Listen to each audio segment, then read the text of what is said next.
Hey parents, Dr. Tony checking in here, and it's a very important message for right now because right now in this fall to winter season, almost all of our kids are going to get sick. They're going to get the sniffles. They're going to get what many people would call seasonal allergies, which is really just a normal response if it's at a normal level to the weather changes, to the time changes, to the temperature changes, to all the leaves and all the dust and all the dryness that is out there right now. See, here's my take-home message for you right out of the gates.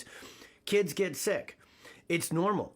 It's not something that we should necessarily always be going into a 5-star alarm and into the pharmacy aisle or into the pediatrician and into the pharmacy has what? Over-the-counter stuff and then the behind-the-counter heavier stuff. Here's what's been happening for a generation or two of kids. We have shifted our perspective to where we kind of have this idea that kids aren't ever going to get sick. Now, I have 4 beautiful, I still call them little kids, even though the oldest is a high schooler. And in my dream parent scenario, they don't ever get sick. There is no illness. There is no congestion. There is no cough. There is no fever. There is none of that. Like, that's my dream scenario. But I also understand how God designed us. I also really understand neurology, physiology, and immunology. And I know that kids are designed to be healthy.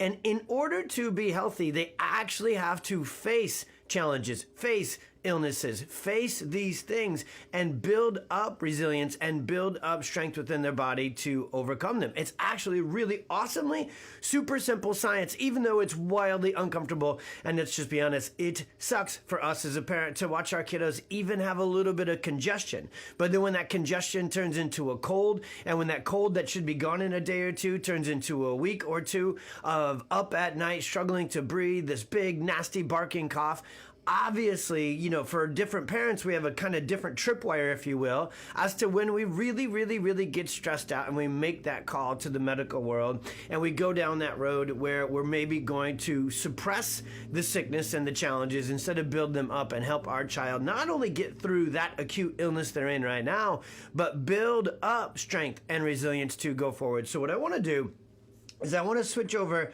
and show you my whiteboard here, because what I want to get into here is to be able to teach you that there's really 2 things for you guys to be able to understand that will absolutely give you a huge ability, an incredible ability to help your child kick the sick naturally, or you'll see here in a little bit, we talk about even neurologically, because here's the deal. Right now, this fall, if we do not build up our child's just whole strength and their body, if we instead suppress it, if we already start to turn to over-the-counter or prescription medications right now for our kids as they're getting these fall and seasonal illnesses and colds and allergies, it starts the cascade of this is why so many kids get nastier respiratory illnesses, things like the flu, things like respiratory illness, RSV, things like pneumonia and bronchitis and those things in the middle of winter.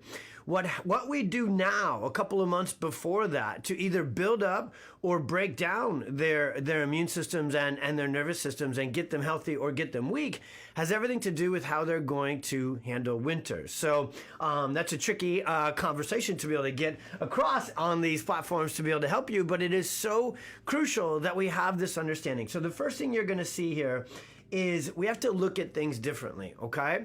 This is huge for me as a parent. I am so blessed. I have a cheat code as a parent. I have studied neuroimmunological responses for 20 years, okay? And I have worked with countless kiddos who were buried by illness and got healthy. So I know the steps. I know what causes a child to get sick. And the moment you know what we call the perfect storm pathway, the moment you know exactly all the things and all the moves that causes a child to get sick, guess what? You know exactly what to do to get them healthy and keep them healthy, because it's the reverse. It's the antithesis and the 180 of what caused them to get sick. So the first thing we have to do is to actually shift our perspective as parents. Now, here's the challenge. How the heck are you going to shift your perspective as a parent about how the nervous system and how health really works? You didn't go to school for it. It's probably not your day-to-day job like it is mine. So what most families, the first move they are making that makes them, ends up with them having sick kids is they trust the pediatrician, a standard, typical, medically derived pediatrician, for the advice and the action steps to keep their kids healthy and then get them healthy when they're sick. Well, the pediatrician has a philosophy and a perspective that that illness is, something that means something's broken, something is wrong, something needs to be fixed, and something needs to be suppressed, and something needs to come from the outside in and do the job for it. That is a definite different perspective than we have in pediatric chiropractic and natural or holistic healthcare, or integrative care, some may call it, where we look at the body and we understand God designed it to be strong, but he didn't design it to not have challenges. We look at it and say, you know what? It might have to go through a bump in the road to get stronger on the other side. It might have to train for the marathon before the marathon comes in order to have a chance to get through the marathon. And that's what winter is. It's a marathon for our kids' neurobiological immune systems. And if we don't start training it right now, if we weaken it and we sit on the sidelines, we're going to have a long winter. So a different perspective. And the other thing I want to talk about with understanding it is all these different check marks. Here's the deal.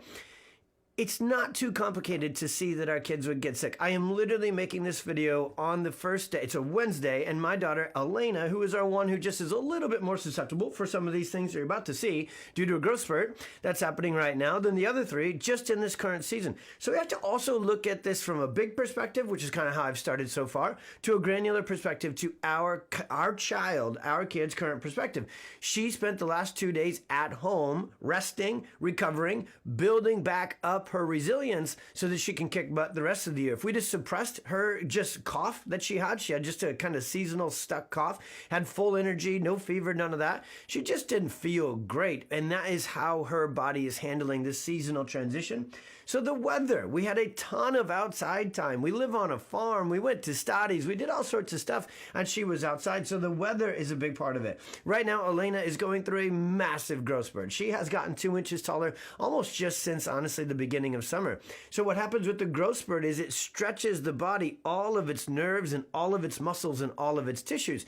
And especially the neck, the shoulders, the spine, they grow. And the ears, nose, throat, and lungs, and diaphragm, and lymphatics are all tied to these muscles.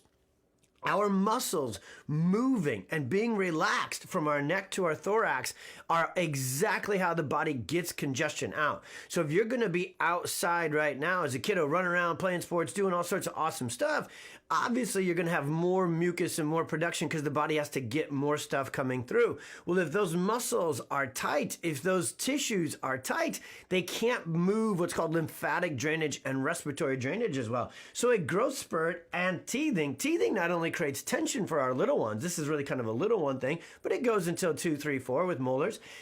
Teeth creates more tension, more congestion because the body's going to bring it to that. So it just starts to fill up the bucket a little bit easier. They're busier right now. They've got school and sports. So they are using more energy than they were during the summer to get through day to day. There's only so much energy to go around through our neurobiological system, and the immune system and the respiratory system and the digestive system take up a lot of your child's energy. So if they're expending a lot of energy with school and sports and maybe not sleeping as much because sports and homework are extending bedtime later than it normally would have, well, now they're expending more energy. They're getting less time to recharge their battery. Imagine if you only recharge your iPhone for 20 minutes instead of 2 hours. You're not going to make it all the way through the day. So now sleep comes into that. And then, this is my team will laugh at this. We're already in the middle of pumpkin spice latte season and apple cider donut season. And then we're going to go into Halloween where kids just get chock full of candy. Then we're going to go to Thanksgiving where we stuff pumpkin pie and stuffing, literally it's called stuffing, on top of it. And then we're going to go into Christmas. So there's going to be Christmas cookies and holidays. And we go, it's crazy that so many kids get so sick in January, February, and March. Is it? It's just not. It's just physiology. It's just math. It's just neurology. Like, we can see the cycle of sick beginning. All of these things stack up. One of them, 2 of them on their own, not a big deal. All of them put together, a much bigger deal, especially if your child had challenges early on.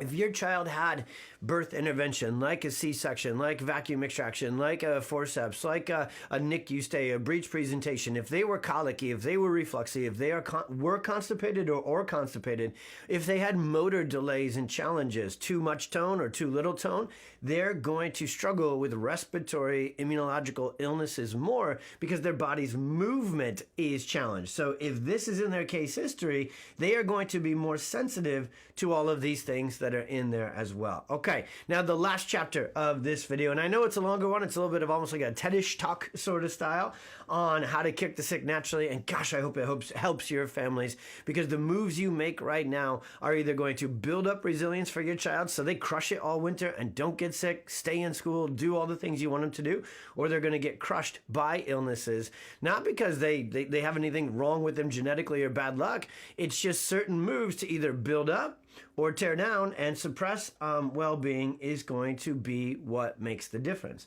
And so what we do for our family, so when Elena wasn't feeling good these last couple of days, it's honestly a really simple 5-6 step equation. Number one, take it easy. So she didn't go to school. It was a Monday. We could have sent her to school. She was feeling okay, just had the funky cough. There was no fever. There was no nothing.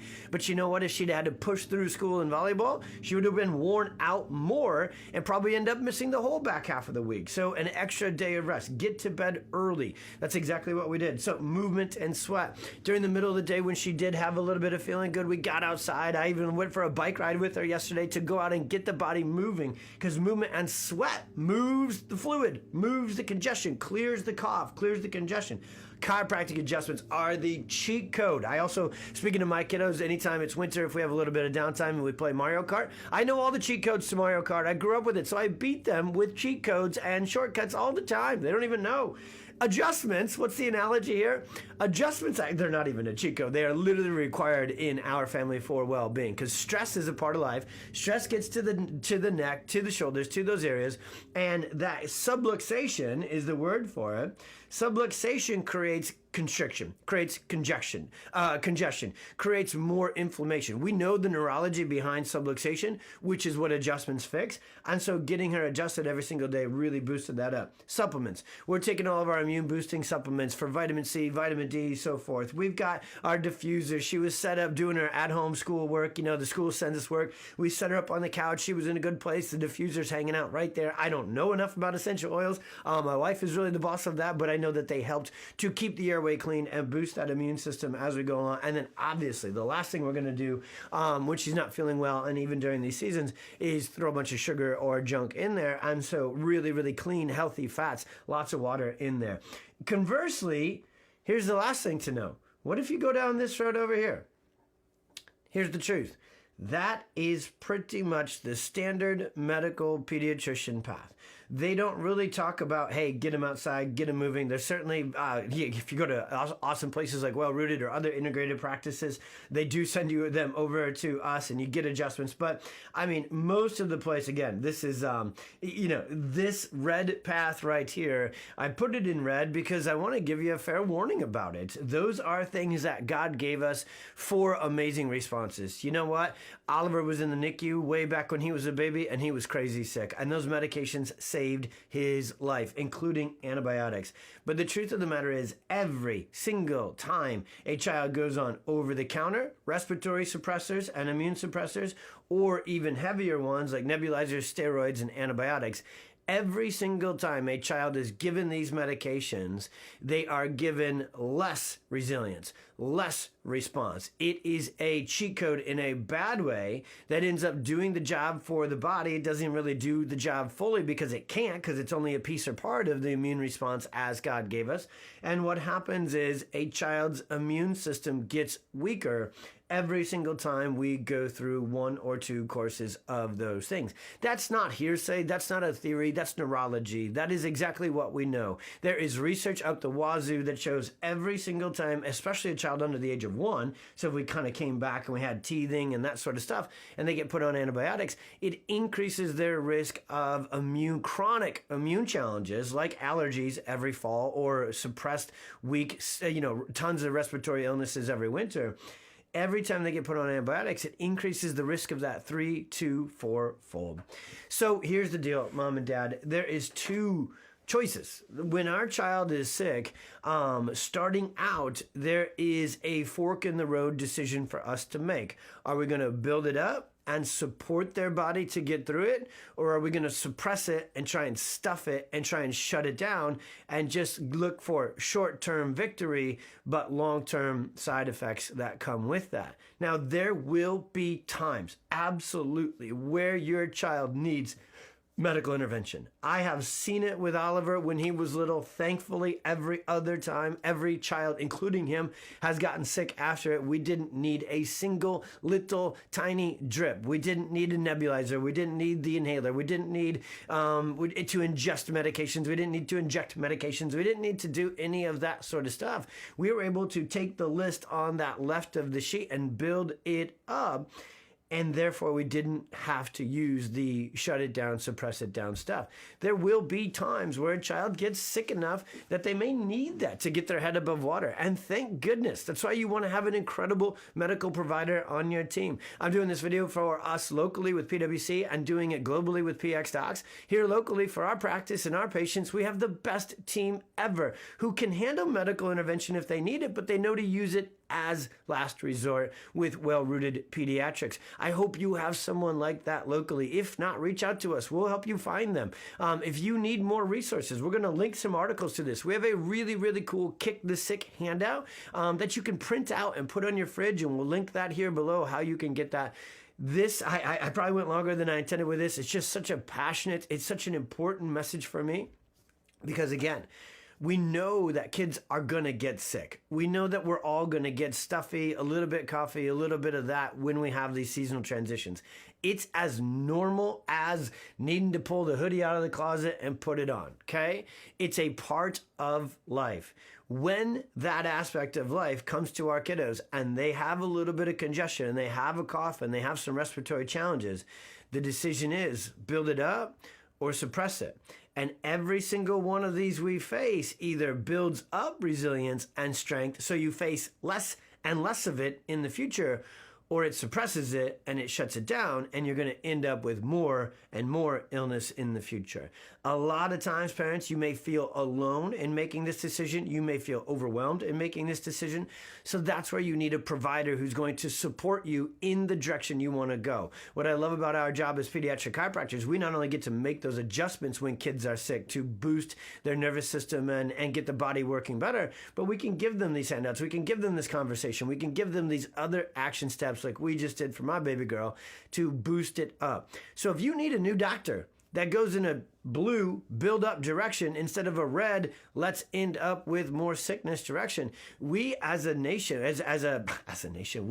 we have been following the pediatrician standard medicalized pathway for many generations, and we now have the sickest generation of children ever. That's why. Because that direction leads to more illness. Those actions leads to more illness, not more health. So we need to reserve that direction for last resort, only last possible. And we need to move to drug-free, natural, building, resilience boosting actions.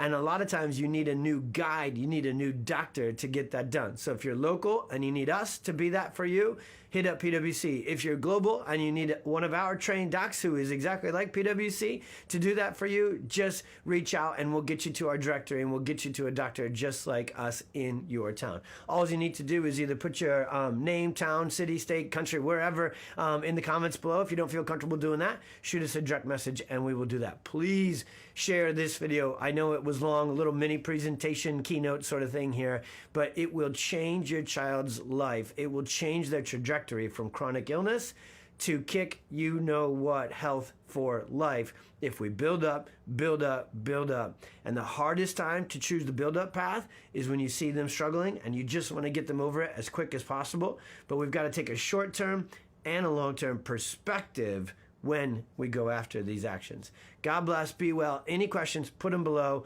Hope this helped. See you on the next one.